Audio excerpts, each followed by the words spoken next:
পেশেন্টের সাথে ফাজলামি করবেন তা চলবে না। প্লিজ বারবার এই বিচ্ছিরি কথাটা বলবেন না তো। এরকম বলে কিন্তু আপনার ক্লিনিকে আমার কাজ করা হবে না। I am serious. আর তাছাড়া আমি কার সঙ্গে দেখা করবো না করবো সেটা সম্পূর্ণ আমার প্রাইভেট ব্যাপার। কি হলো? হা করুন। हाँ करो, हाँ करो। डॉक्टर साहब हम लोग को क्या होगा डॉक्टर साहब? अरे होगा होगा, एक एक करके होगा। हे बाबू, आप तो बुढ़ा आदमी हो, आपका तो कोई काम काज नहीं है। थोड़ा उठिए ना, हमको बैठने दीजिए ना। बहुत दर्द हो रहा है बाबू, बहुत दर्द हो रहा है। आय आय आय, তুই বস তুই বস, তুই দেখিয়ে নি আগে। क्या ছেড়ে নামবে না, বসো।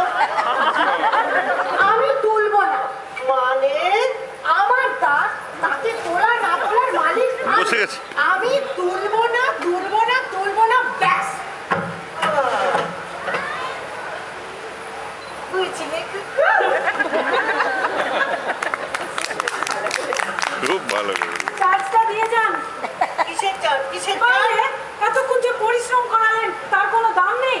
দামি মাউথওয়াশ দিয়ে খুলকুচি করা হলো। আর অ্যানাস্থেশিয়ার কি কোনো মূল্য নেই?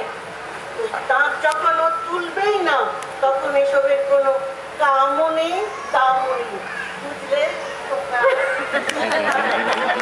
আরে বাহ, এই কিরকম ভদ্রমহিলা রে, এতক্ষণ ধরে আর কি ফাজলামি করে গেল আর ফট করে ওকা বলে চলে গেল।